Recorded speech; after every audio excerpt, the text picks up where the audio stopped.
नमस्कार, चर्चा है में एक बार फिर आप सभी का मैं स्वागत करता हूं। मैं हूं संजय उपाध्याय। जैसा कि मैं बार-बार बताता हूं, हर प्रोग्राम में ये बताता हूं और आप सभी इस बात को बहुत अच्छे से जानते हैं, बेहतर तरीके से जानते हैं कि चर्चाओं के लिए विषय की आवश्यकता होती है और विषय ऐसे जिन पर कि लगातार बातें हो रही हों, जनमानस जिनकी चर्चा कर रहा हो। कुल मिलाकर यह बार-बार शब्द आता है दिन भर, कई बार दिन में आप देखिएगा कि इस शब्द का आप कितने बार उपयोग करते हैं, किन-किन मायनों में करते हैं। चर्चा है किसी अच्छे बात की, चर्चा है किसी बुराई की, चर्चा है किसी साहस की, चर्चा है किसी प्रकार के उदाहरण की, चर्चा है कहीं से भी निकल कर आ सकती है, चर्चा कहीं से भी निकल कर आ सकती है। तो चर्चा है कि एक कड़ी में हम पहले बात कर लेते हैं। एक जो विषय है, देखिए विषय इसलिए है कि छत्तीसगढ़ से जुड़ा मामला है। जैसा सभी जानते हैं, सभी को ये पता है कि छत्तीसगढ़ के मुख्यमंत्री विष्णुदेव साय सीधे, सौम्य, सरल, सहज, मृदुभाषी व्यक्ति हैं। यही उनकी पहचान है और साथ ही साथ उनके चेहरे पर जो लगातार एक मध्यम सी मुस्कान हमेशा चिपकी रहती है उनके चेहरे पर, उनके मुखमंडल पर, आभा मंडल पर जो एक मुस्कान चिपकी रहती है, वही उनकी वर्षों से पहचान है राजनीति में। जब से उन्होंने कदम रखा तो जो बातें मैंने बताई, जो उनके व्यक्तित्व के अलग आयाम मैंने बताए, ये सारे विषय, ये सारी कहा जाए खूबियाँ उनके साथ हमेशा से साथ रही हैं और उन्होंने अपनी राजनीतिक यात्रा अपनी इन्हीं सारी खूबियों के साथ तय की है। चाहे वो एक गांव के सरपंच रहे हों, चाहे फिर वहाँ से निकलकर वो सांसद विधायक बने हों, चाहे वो केंद्र में मंत्री बने हों या फिर अभी वो प्रदेश के जैसे मुख्यमंत्री हैं। तो ये खूबियाँ हमेशा उनके साथ रही है और जैसा मैंने कहा, यही उनके व्यक्तित्व की, उनके जीवन की बड़ी पहचान रही है। लेकिन एक प्रकार की बात हम जब देख रहे हैं और ये सामने आई बातें, उनका एक अलग प्रकार का रूप देखने को मिला। रूप का मतलब जो मैं कह रहा हूँ तो समझिए कि एक मुखिया के रूप में जब आप किसी बात की समीक्षा करते हैं, जब जांचने टटोलने बैठते हैं, तब कहीं आपको ऐसा लगता है कि आपके परिवार का कोई सदस्य जानबूझकर काम नहीं कर रहा है या काम नहीं करना चाहता है या काम करने से भागना चाहता है या उदासीनता बरतता है या फिर कुछ ऐसी कुल मिलाकर कहिए गड़बड़ियां करता है। एक प्रकार से काम के निष्पादन पे, काम के पूरा होने में एक अलग प्रकार का की अड़चन पैदा करता है। तो अब जब मुख्यमंत्री की भ्रिकुटी तनी हुई दिखी, मतलब जब वो गुस्से में दिखे, तब लोग सकते में थे। ये अवसर था जब वह प्रदेश के अलग अलग विभागों की समीक्षा कर रहे थे। समीक्षा के दौरान बड़े अधिकारी थे, बड़े बड़े जिम्मेदार व्यक्ति उस बैठक में थे। वहाँ पर दो रूप वही देखने को मिले मुख्यमंत्री की, जिसकी मैं चर्चा कर रहा हूँ। एक तो उस बैठक के दौरान जहाँ उन्होंने जो अच्छे काम किए जा रहे हैं, विभागों में जो अच्छे काम हो रहे हैं, तत्परता के साथ काम हो रहे हैं, जन कल्याण को देखते हुए काम किए जा रहे हैं, समय सीमा में काम किए जा रहे हैं, कुल मिलाकर गंभीरता दिखाई जा रही है, उत्तरदायित्व का वहाँ पर भाव दिखता है। वहाँ उन्होंने जमकर सराहना की और ये भी कहा कि अन्य लोगों के लिए ये उदाहरण है, आप इससे प्रेरणा लीजिए। ऐसे कामों की उन्होंने अलग अलग विभागों की प्रशंसा की। लेकिन जब बात आई, जैसा मैंने कहा, उत्तरदायित्व बोध से जब कोई भाग रहा है, जब ऐसा देखा मुख्यमंत्री ने, तो मैं दोहराता हूं, उनकी भ्रिकुटी तनी। ये देखकर लोग विस्मित थे, लोग कुल मिलाकर अवाक थे कि क्या मुख्यमंत्री का ये भी रूप है। निश्चित रूप से ये रूप होना भी चाहिए। मुख्यमंत्री ने जिस तरीके से उदासीनता बरतने वालों को साफ चेताया, स्पष्ट शब्दों में कहा, चाहे वो कितना भी बड़ा अधिकारी क्यों ना हो, चाहे वो कितना भी बड़ा आईएएस आईपीएस या अन्य विभागों से जुड़ा अधिकारी क्यों ना हो, उन्होंने स्पष्ट शब्दों में कहा, संभल जाइए, काम में लग जाइए। जो सरकार ने एक एजेंडा तय किया है, सरकार ने जो योजनाओं के माध्यम से जन जन तक पहुंचने का जो एक तरीका बनाया है, कुल मिलाकर वो योजनाएं ही होती हैं और एक रोड मैप होता है, उस पर आप चलिए और जन कल्याण, और जैसा कि मुख्यमंत्री भारतीय जनता पार्टी बार बार कहती है, सुशासन, मतलब सुशासन ही उनका लक्ष्य है, तो इस काम की ओर लग जाइए। तो ये दोनों रूप देखने को मिले मुख्यमंत्री के, एक तरफ जहां उन्होंने पीठ थपथपाई और दूसरी तरफ उन्होंने जहां फटकार लगाई। मतलब ये दोनों तरीकों से उन्होंने इन बैठकों में, इन चर्चाओं में इस बात को स्पष्ट किया कि वो अपने जो व्यक्तित्व जिसकी मैं बात कर रहा था, जो उनकी पहचान है, उसके अलावा भी अगर आप काम नहीं करेंगे, उत्तरदायित्व बोध आप में नहीं होगा, तब आपको मुख्यमंत्री का कोपभाजक भी बनना पड़ेगा, कोपभाजन भी होना पड़ेगा, कुल मिलाकर दंड भी मिल सकता है। तो ये एक बात थी मुख्यमंत्री को लेकर जो कि चर्चा में है उनकी ये एक कार्यशैली जिसकी चर्चा हो रही है कि सौम्य, सहज, सरल मुख्यमंत्री तो जरूर है, लेकिन जब काम नहीं करता कोई या फिर कहीं पर वो गंभीर उदासीनता पाते हैं, तब उनका एक यह भी रूप होता है। चर्चा में हम दूसरी खबर लेते हैं। ये खबर दिल्ली से आ रही है। दिल्ली में जैसा कि आप देख रहे हैं कि राजनीतिक हलचल बनी हुई है, राजनीतिक सरगर्मियां बनी हुई हैं। अतिशी को मुख्यमंत्री पद की शपथ दिलाई जाएगी, इसकी तैयारियां भी की जा रही हैं। अरविंद केजरीवाल ने अपना इस्तीफा एलजी को सौंप दिया है और यह इस्तीफा एलजी ने राष्ट्रपति को भेज दिया है। तो अब कुल मिलाकर दिल्ली की राजनीति ने एक ऐसी करवट ली है, जैसा मैं कल भी ये कह रहा था, एक करवट ली है वहाँ की राजनीति में। लेकिन ये जो करवट ली है उसके साथ ही साथ पार्टी के भीतर, हालांकि स्वाति मालीवाल जो हैं पहले से भी अपना एक स्वरूप दिखा चुकी हैं, आक्रामक स्वरूप, पार्टी के भीतर रहकर भी विरोध के वो झंडे बुलंद करती रही हैं, बार बार बातों को लेकर बेबाक बोलती रही हैं। उन्होंने फिर कुछ बातें कही हैं। उन्होंने आरोप लगाया है, एक्स पर उन्होंने लिखा है कि जो अतिशी है उनके जो अभिभावक हैं, उनके माता पिता हैं, उनके आतंकवादियों से संबंध है, ऐसा उन्होंने कहा है।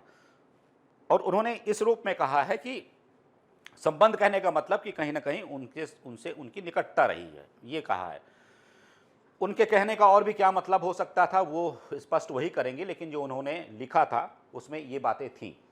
दूसरी बात ये भी थी कि जब अफजल गुरु को फांसी हो रही थी, फांसी की सज़ा सुनाई गई थी, तो उन्होंने जो मर्सी पिटिशन होती है, तो इनके अभिभावकों ने, अतिशी के पिता ने ये पिटिशन भी डाली थी और साथ ही साथ अन्य भी प्रकार के आरोप लगाए गए हैं। हालांकि ये सब आरोप तब लग रहे हैं जब अतिशी को मुख्यमंत्री मनोनीत कर दिया गया है और उनके शपथ ग्रहण की भी तारीख तय हो रही है, तब ऐसे में ये आरोप लगता है। तो अब ये देखना है कि इसके बाद वहाँ की राजनीति, दिल्ली की राजनीति, आम आदमी पार्टी की भीतर की राजनीति कैसा रूप लेती है, क्योंकि इस बयान को, मालीवाल के इस बयान को विपक्षी दलों ने लपक लिया है। जैसा कि राजनीतिक दलों की एक अपनी कार्यशैली होती है, लपक लिया है और इस पर अब चर्चा होने लगी है। अब देखिए आने वाले दिनों में किस तरीके से और भी बातें होती हैं और क्या कहा जाता है, आम आदमी पार्टी इस पर किस प्रकार से सफाई देती है।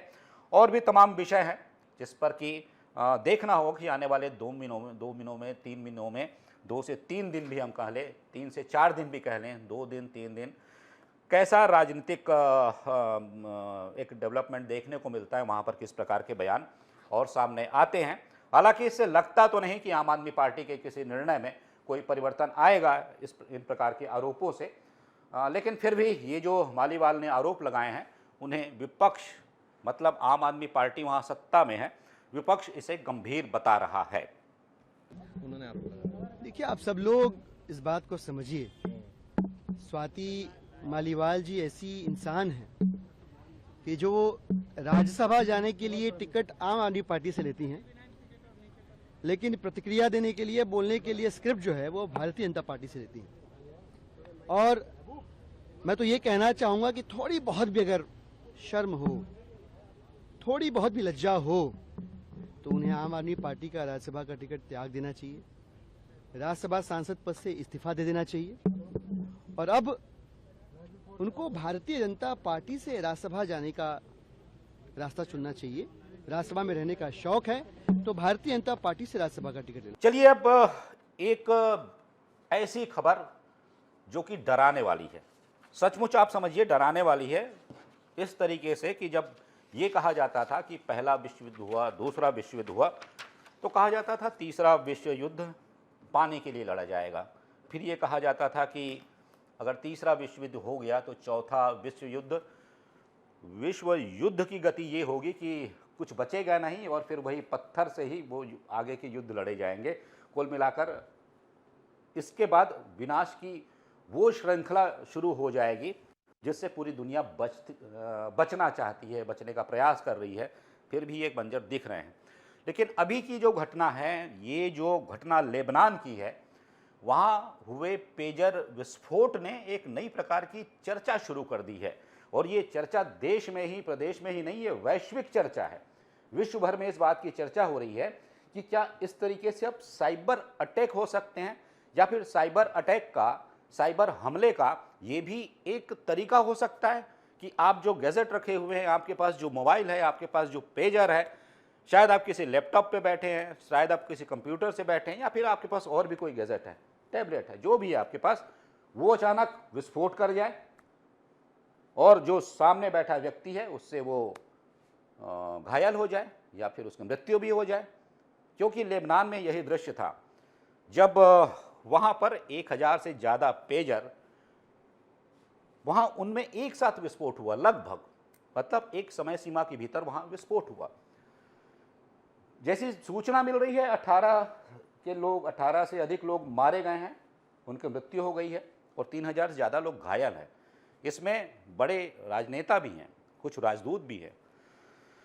तो अब ये थोड़ा समझिए जिसके बारे में चर्चा की जा रही है, इसकी दो प्रकार की दो थ्योरी है। हालांकि एक तीसरी थ्योरी भी है, लेकिन जो दो थ्योरी जो मुख्य रूप से है जिस पर की चर्चा हो रही है, पहला तो सरल ये बताया जा रहा है कि जब इस गैजेट का या फिर जो उपकरण है, ये जो पेजर है, ये जब बनाया जा रहा होगा, बनाने के बाद इसकी सप्लाई की जानी थी, उसके पहले इसमें कुछ विस्फोटक डाले गए हों कुछ मात्रा में। जैसा कि विशेषज्ञ बताते हैं कि अगर आप इसमें 15 से 20 या कुछ बहुत हाई क्वालिटी के विस्फोटक हो 5 से 10 ml या फिर इस प्रकार की मात्रा में अगर डाले जाएं तो वो उन्हें विस्फोट किया जा सकता है एक प्रकार के कोड से, एक प्रकार का कोड भेजकर उनमें विस्फोट कराया जा सकता है।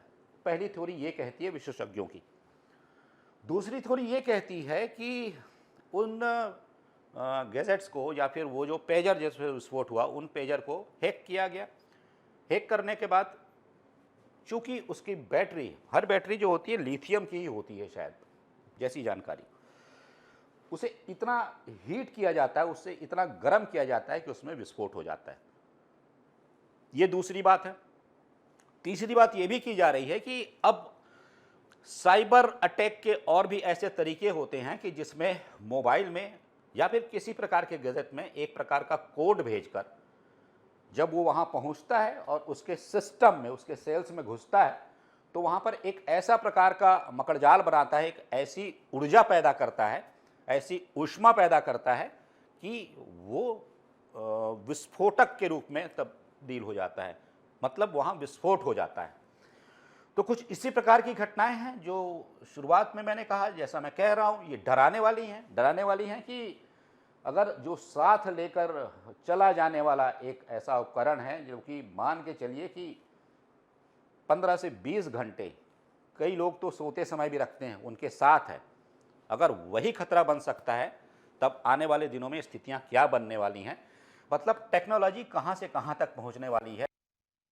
वेव जो रेडियो इलेक्ट्रोमैग्नेटिक वेव्स हैं, ये वेव्स अगर मैं समझता हूं कि आज ऐसा कोई व्यक्ति नहीं होगा जो इससे बचा होगा। हर व्यक्ति के आसपास एक उसका आभा मंडल है, उसके हाथ में है, जेब में है। तो ये इलेक्ट्रोमैग्नेटिक वेव हर जगह मौजूद है, विद्यमान है। अगर इसके माध्यम से ही तबाही मचाने का, इसके माध्यम से ही आतंक मचाने का, इसके माध्यम से ही ऐसी स्थितियां निर्मित करने का अगर जरिया खोजा जा रहा है, अगर इस पर काम किया जा रहा है, अगर इस पर रिसर्च हो रहे हैं या फिर इस पर एक प्रकार का अध्ययन चल रहा है, तो ये आने वाले दिनों में सभ्यता के लिए, मानवता के लिए बड़ा घातक है। इसके बड़े दुष्परिणाम भी हो सकते हैं। ठीक है, आप अगर इसे अच्छे संदर्भ में इस्तेमाल करना चाहते हैं तो फिर भी एक बात है, लेकिन क्या ये संभव है कि अगर ये तकनीक विकसित हो जाती है, कहीं भी विकसित होती है, तो वो लीक नहीं होगी या फिर ऐसे भी लोगों तक नहीं पहुंचेगी जिनका मकसद ही आतंक फैलाना है, विध्वंस करना है। तो ये एक बड़ा विषय है जिसकी आज पूरे विश्व में चर्चा है, चर्चा की भी जानी चाहिए, क्योंकि इससे कैसे बचा जाए, इसका समाधान क्या हो सकता है।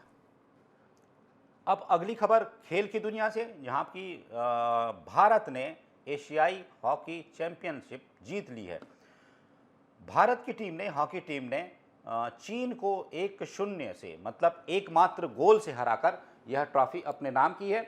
लगातार हम देख रहे हैं कि भारत की जो हॉकी टीम है उसका प्रदर्शन बेहतर रहा है। ओलंपिक में भी ब्रॉन्ज मेडल मिला था भारतीय टीम को, और उसके बाद अब जब एशियाई ट्रॉफी चैंपियनशिप हुआ है, जब एशियाई चैंपियनशिप ट्रॉफी का मुकाबला चल रहा था, तब भी भारत की लगातार शुरुआत वैसी ही दमदार थी और लगातार वो मैच पर मैच जीतती जा रही थी।